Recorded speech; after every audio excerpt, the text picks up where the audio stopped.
So welcome back to my YouTube channel. My name is Hokett, and I am really excited about this topic because I feel like this is probably one of the top two, and it's not number two, most annoying things that people ask married couples, people that are not married, women that are single, and that is the questions that's all about the baby making. I mean, the holidays are coming up. How many times have you been minding your business, eating your turkey, and somebody is asking you when it's going to be a turkey in your oven? Christmas is coming up. How many times have you been buying your nieces and nephews gifts, and grandma says, baby, when you going to have some of your own kids to buy gifts for? How many baby showers have you been to? And people say things like, you must not want kids because I haven't been to a baby shower for you yet.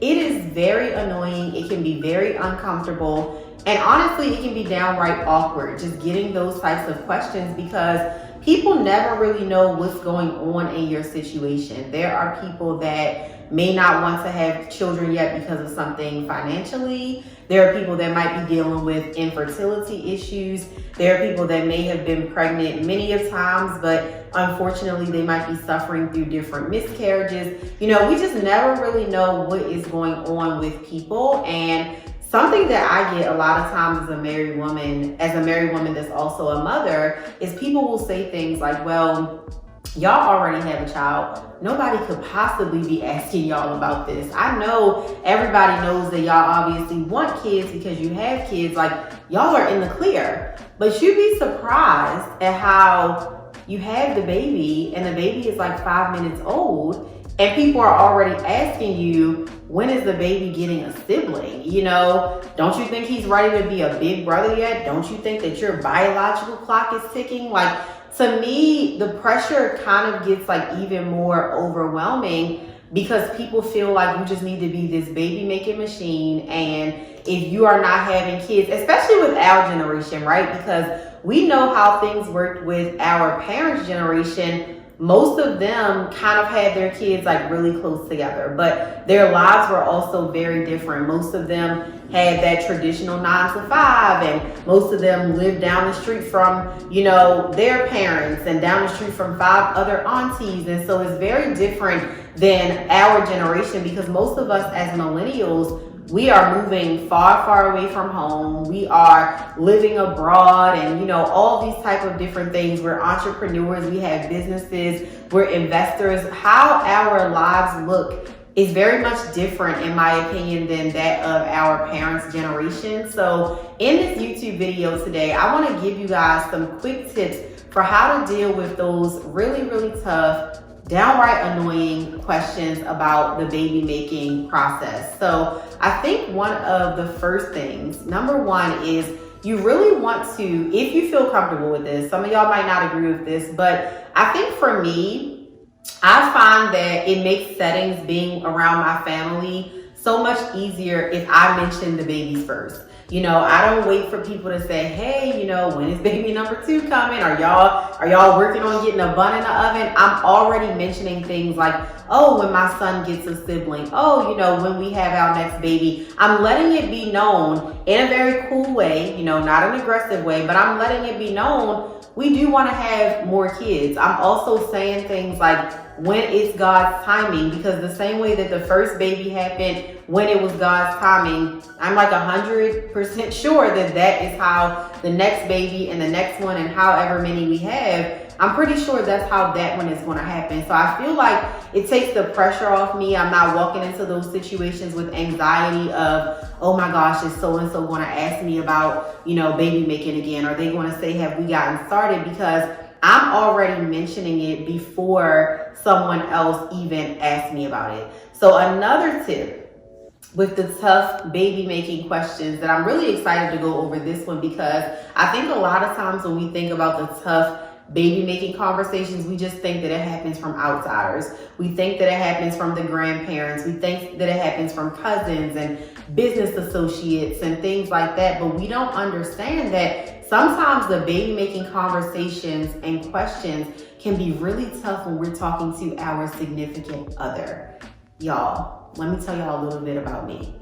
So y'all know we have one child so far, and He is getting ready to turn 2 years old. And when you turn 2, you're officially like not a toddler. I'm sorry, you're a toddler. You're not like officially a baby/infant anymore, right? And so that's when I feel like the pressure, at least for me, kind of started raising up as a mother, because it's seeing other babies and being like, oh, I don't have this baby anymore that wants to cuddle and be all up under me all the time. He wants to run, he wants to get into things, he wants to move around, he wants to play. And so I haven't had like the official conversation with my husband yet of like, hey bro, what's going on? Like, are we ready for the next one?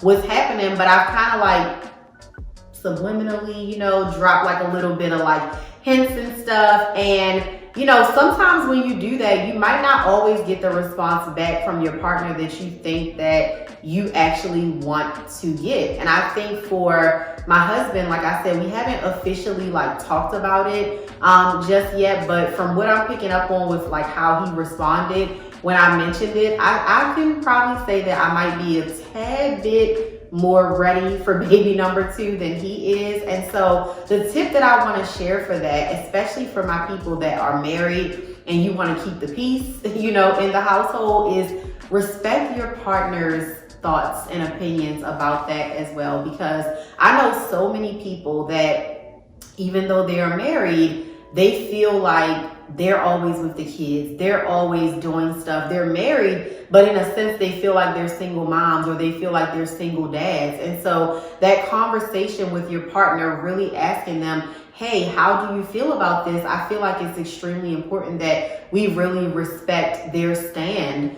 on that topic. So I think that is just something that, another thing too is taking the pressure off. Like, don't make it be so like, hey babe, we need to talk. Y'all know men can't stand those words like, oh, we gotta talk about this, or I need to sit down with you. Make it something that is very natural and just kind of just comes up. Like, don't make it be this really, really big thing where you're just like, oh, sit down. I need you to sit down. Like, it doesn't have to be like that. Make it very natural. It's so crazy that the process of making babies is supposed to be something that's like very natural anyway, but we make it so like, oh my gosh, we just make it this big anxious thing when it really just like does not have to be like that. So my last tip, and this is going to be like a little bit stern probably, but I know so many people that have dealt with infertility. I know so many people that have experienced miscarriages and all of that type of stuff. So my last tip is to set your boundaries and really stand by them.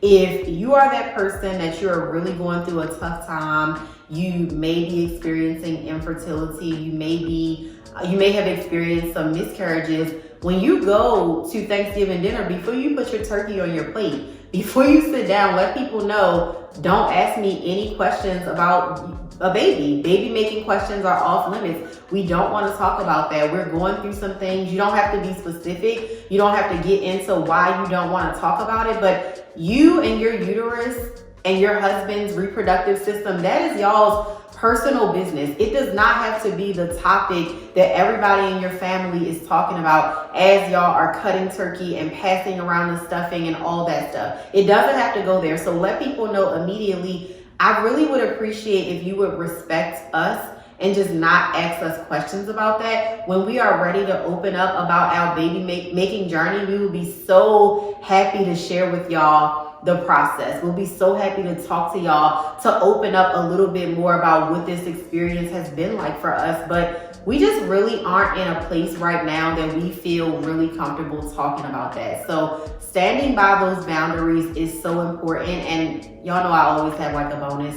I always be like, I'm gonna only do like this amount of tips, and then I'll be like, surprise, here we go, here's another one. So my bonus tip is that I think that you should just kind of keep the same energy across the board. We make the mistake of setting a boundary with these people over here, but then we go over to this person and we're like, oh, let's talk about this, and I got this going on. So then what happens when everybody gets in one setting, that person that we've been so open and talk to them about it, they're bringing it up, and we're looking at them with the death stare like, why are you bringing this up? But we've been so open with them. So I think that if you are kind of keeping your baby making process under wraps and whatever steps y'all are taking to get the baby there, then you just want to make sure it's the same across the board. If you're not talking about it, keep it like that with everybody. Don't just be handling it one way over here and another way over there. So, I mean, it's definitely something that can be very tough, but I feel like it doesn't have to be an awkward thing if we really just figure out how we want to carry it. I know even with like how you share it on social media, with my son, I didn't tell social media that I was pregnant until like I was like 6 months pregnant. And it was so funny because people had actually been calling me because I started just posting like selfies on social media, and it was my first pregnancy, so I didn't know certain changes that your nose goes through when you're pregnant, and your skin color, and glowing, and all this kind of stuff. I mean, I remember I was like maybe not even 3 months pregnant, and people who knew were saying, girl, like, why did so-and-so call me and ask me, like, they sent me this picture and asked me if you're pregnant. And I remember it was this one photo that I took from the neck up, and somebody called another person and was like, girl, that girl is pregnant. But I still was like, like, I'm not telling nobody, I'm not ready. Like, don't let people force you to announce your pregnancy way before you want to. I had a high risk pregnancy.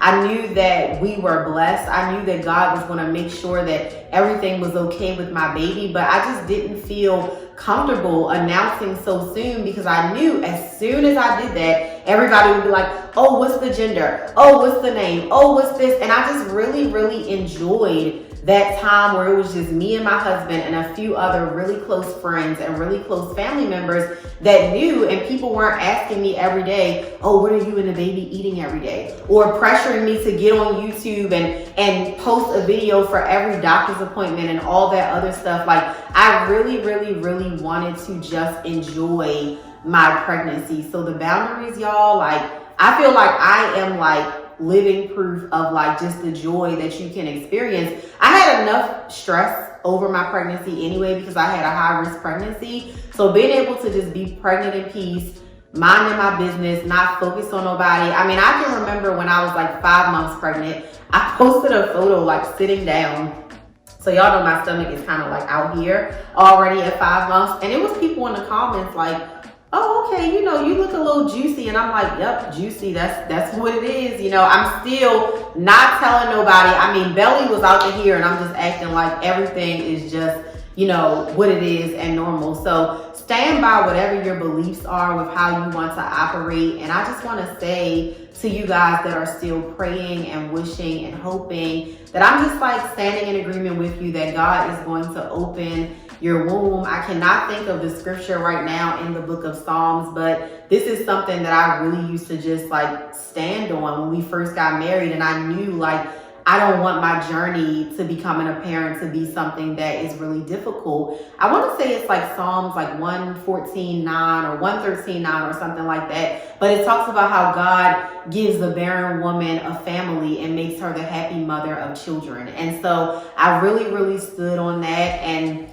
lo and behold, 3.5 months after getting married, we got pregnant, and 4 days before our first anniversary, our son was here. So I just want to remind you guys that God is a promise keeper. He is the opener of wombs, and he has so many different ways of doing it. Don't feel embarrassed if you have to go through IVF to become a mother. Don't feel embarrassed if adoption, is your journey, whatever it might be. If you want to be a mother, if you want to be a father, God knows the desires of all of his children's hearts. So if you can relate to this video, do not leave without leaving me a comment below. Let me know your thoughts on this. I would love to hear the feedback that you guys have. And don't forget to subscribe, because we are going to have some other videos coming soon talking about this. I know that you guys are going to have some questions as well. So if you have a question, you can leave that below in the comments as well. And I will be happy to engage with you guys there. So I will see y'all in the next video. Good job.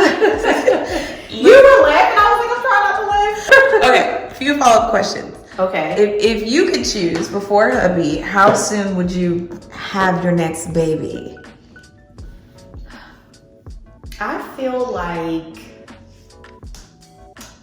okay, so this is gonna sound a little bit like selfish, but my husband's birthday is like a week and a day before mine. Okay. So I feel like I have to kind of, well, both of us, we have to kind of share that birthday time. Like before his birthday comes, I can't talk too much about, my birthday. And then I feel like he probably feels like when mine comes, he gotta like, shut up about his. And then like with our son, his birthday is 4 days before our anniversary.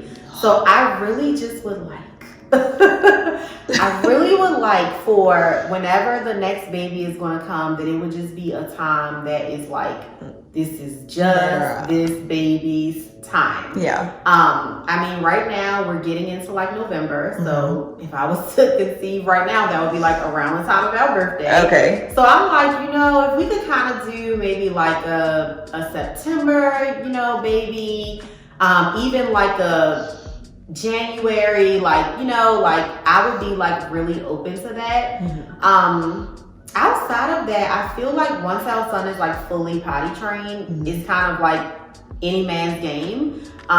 He's 2 right now, so we know that by the time like the next baby comes, even if it was to happen today, he would be fully potty trained. But I just feel like that kind of 2.5, 3 year mark is that perfect time where it's like I'm not completely starting over, but my first child is also not like so clingy that he's like needing to be picked up all the time, and he's like a lot more independent. So I think within like the next like 6 to 7 months, like I would love to get that baby going. Hopefully a 2022 baby though. Okay. I do want a 2022 baby. Okay, so fun rapid fire questions. First thing that comes to your mind. Okay. Boy or girl? I think it's going to be a boy. Multiples or singles? Ooh, given that twins running the family, but I need me a single. I can't be nursing two at a time. I need me a single. Okay, fall or spring baby? I would love a spring baby because nothing else would be going on at that time. It would be all about that baby. Okay, baby's favorite thing to do. What do you think it'll be? Other than nursing on mama, I'm gonna say the favorite thing to do probably is going to be crawling around with dad. Okay, mama's baby or daddy's baby? If it's a boy, it's gonna be daddy's baby. Oh, okay. Okay, good. Daddy's baby. Okay, perfect. I love that. That was so like random and like on my feet. Like that was really good. Yeah.